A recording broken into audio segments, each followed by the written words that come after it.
Healthy ആയിട്ടുള്ള ഒരു തോരൻ്റെ recipe ആയിട്ടാണ്. വാഴച്ചുണ്ടും വൻപയറും കൂടെയുള്ള തോരൻ. നമുക്കറിയാം വാഴച്ചുണ്ട് വളരെ ഹെൽത്തി ആയിട്ടുള്ള ഒരു സാധനമാണ്. അത് പ്രത്യേകിച്ച് നമ്മൾ ഉപയോഗിക്കുന്നത് ഒന്നുകിൽ ഏത്തവാഴയുടെ അല്ലെങ്കിൽ പാളയംകോടൻ എന്ന് പറയുന്ന ആ വാഴയുടെ ചുണ്ടാണ് നമ്മൾ യൂസ് ചെയ്യുന്നത്. ഇത് വൻപയർ, ചുവന്ന കളറിലുള്ള പയർ. ചില നാട്ടിലൊക്കെ ഇതിന് വെള്ളപ്പയറെന്നും പറയാറുണ്ട്. ഇത് ഞാൻ തലേദിവസം തന്നെ കുതിർത്ത് എന്നിട്ട് രാവിലെ ഒരു 3 വിസിൽ അടുപ്പിച്ച് വെച്ചിട്ടുണ്ട്. 3 വേണ്ടി വരില്ല, ചിലയിടത്തത് ഞാനിതിപ്പം ഫ്ലെയിം മാക്സിമത്തിൽ ഇട്ടതുകൊണ്ടാണ് 3 വിസിൽ, അല്ലെങ്കിൽ നമുക്കിത് 2 വിസിൽ മതി. വാഴച്ചുണ്ട് നമ്മൾ അരിയുമ്പോൾ ശ്രദ്ധിക്കേണ്ട ഒരു കാര്യം എന്താ വെച്ചാൽ അതിൻ്റെ പുറമേത്തെ ആ പോളയൊക്കെ ഇങ്ങനെ ഇപ്പോൾ ഈ വീഡിയോയിൽ കാണുന്ന പോലെ തന്നെ നമ്മളത് പൊളിച്ച് കളയും. പൊളിച്ച് കളഞ്ഞാൽ ഉള്ളിലത്തെ പാർട്ടാണ് നമ്മൾ യൂസ് ചെയ്യുന്നത്. പിന്നെ വേറൊരു കാര്യം, നമ്മൾ ഉപയോഗിക്കുമ്പോൾ പാളയംകോടൻ്റെ അല്ലെങ്കിൽ ഏത്തവാഴയുടെ ചുണ്ടാണ് നമ്മൾ സാധാരണ ഉപയോഗിക്കുന്നത്. പിന്നെ ഇത് ഒരുപാട് പഴക്കമൊന്നും വരാതെ വേണം ഉപയോഗിക്കാൻ. അതായത് ഇന്ന് പൊടിച്ചാൽ ഇന്ന് തന്നെ പറ്റുമെങ്കിൽ തോരൻ വയ്ക്കുക, അല്ലെങ്കിൽ നാളെ മാക്സിമം പോയാൽ മറ്റന്നാൾ. അല്ലെങ്കിൽ അതിന് പിന്നെ കയ്പും അല്ലെങ്കിൽ ഒരു ടേസ്റ്റ് കുറവും ഒക്കെ ഉണ്ടാവും. എൻ്റെ ചില ഫ്രണ്ട്സൊക്കെ പറഞ്ഞു കേട്ടോ, അവർ വാഴച്ചുണ്ട് ഇപ്പോൾ ഈ വീഡിയോ കാണിക്കുന്ന പോലെ വെള്ളത്തിനകത്തേക്ക് അരിയുന്നതെന്ന്. പക്ഷെ ഞാൻ എങ്ങനെയാണെന്ന് വെച്ചാൽ എൻ്റെ അമ്മ ഉണ്ടാക്കുന്ന രീതിയിലാണ് ഉണ്ടാക്കിയെന്ന് കാണിക്കാൻ പോകുന്നത്. അമ്മ എങ്ങനെയാണെന്ന് വെച്ചാൽ വാഴച്ചുണ്ട് വെള്ളത്തിലേക്കല്ല, ഡയറക്റ്റ് ഒരു പാത്രത്തിലേക്ക് കൊത്തി അരിഞ്ഞ് എടുക്കും. വാഴച്ചുണ്ടിനുള്ളൊരു പ്രശ്നം എന്ന് വെച്ചാൽ നിറയെ കറയുണ്ടാവും. നമുക്കറിയാം വയറിനൊക്കെ വളരെ നല്ലൊരു സാധനമാണ് വാഴച്ചുണ്ട്, നിറയെ ഫൈബറാണ്. പക്ഷേ ഇതിനകത്തുള്ളൊരു പ്രശ്നം എന്ന് വെച്ചാൽ ഇതിനകത്ത് കുറേ കറയുണ്ടാവും. അപ്പോൾ ഈ കറ നമുക്ക് കളയാൻ വേണ്ടിയിട്ട് എന്താ ചെയ്യുന്നത് വെച്ചാൽ ഞാൻ വെളിച്ചെണ്ണ നന്നായിട്ട് ഒരു ടേബിൾ സ്പൂണൊക്കെ വെളിച്ചെണ്ണ അതിനകത്തേക്ക് ചേർക്കുകയാണ്.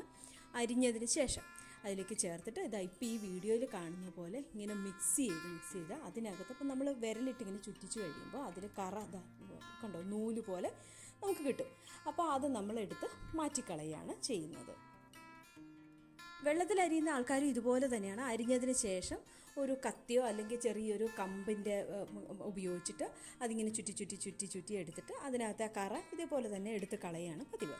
അടുത്ത സ്റ്റേജ് എന്ന് വെച്ചാൽ നമ്മൾ ചീനിച്ചട്ടിയിലോ അല്ല കടായിലോ വെളിച്ചെണ്ണ ഒരു 2 ടേബിൾ സ്പൂൺ അല്ലെങ്കിൽ ഒരു 1.5 ടേബിൾ സ്പൂണെങ്കിലും എടുക്കണം കേട്ടോ. വെളിച്ചെണ്ണ അടുപ്പത്ത് വെച്ച് അത് ചൂടായി കഴിയുമ്പോൾ നമ്മൾ സാധാരണ ചെയ്യുന്ന പോലെ തന്നെ കടുകും പിന്നെ വറ്റൽമുളകും കുറച്ച് കറിവേപ്പിലയും കൂടി ഇട്ട് കടുക് വറുക്കുക എന്നുള്ളതാണ്. അപ്പോൾ ഇത് വാഴച്ചുണ്ട് തന്നെ നമ്മൾ തോരൻ വയ്ക്കുകയാണെങ്കിൽ ഇതിൻ്റെ കൂടെ നമുക്ക് ഈ മട്ട റൈസിൻ്റെ കുറച്ച് ഒരു 2 ടേബിൾ സ്പൂൺ അരിയും കൂടി ഇട്ട് കടുക് വറുത്താൽ നന്നായിരിക്കും. പക്ഷേ ഇതിപ്പോൾ വൻപയറും കൂടി ഇടുന്നതുകൊണ്ട് അങ്ങനെ അരി നമ്മൾ ഇടുന്നില്ല.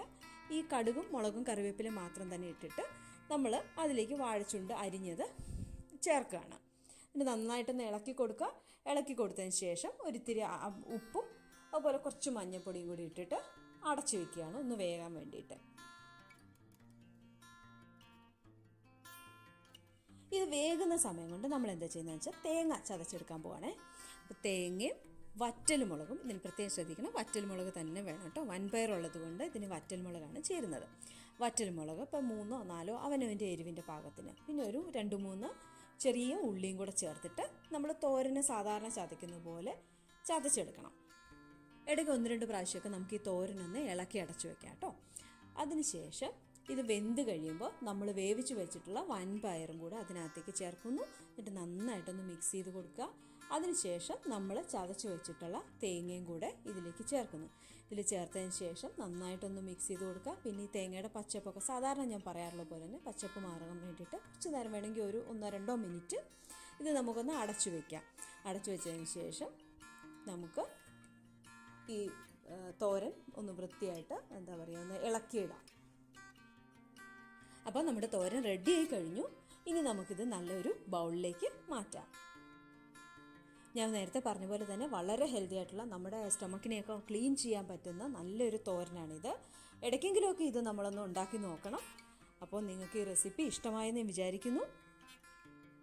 അപ്പോൾ ഈ വീഡിയോ ഇഷ്ടപ്പെട്ടെങ്കിൽ നിങ്ങളൊന്ന് എൻ്റെ ചാനലൊന്ന് സബ്സ്ക്രൈബ് ചെയ്യണേ. അതുപോലെ ഈ വീഡിയോ നിങ്ങളുടെ ഫ്രണ്ട്സിനും ഫാമിലിക്കും ഒക്കെ ഒന്ന് ഷെയർ ചെയ്യാനും കൂടെ മറക്കരുത് കേട്ടോ. അപ്പോൾ തൽക്കാലം ഞാൻ പോവുകയാണ്. പുതിയൊരു വീഡിയോയുമായി നമുക്ക് ഉടനെ തന്നെ കാണാം. Till then bye and take care.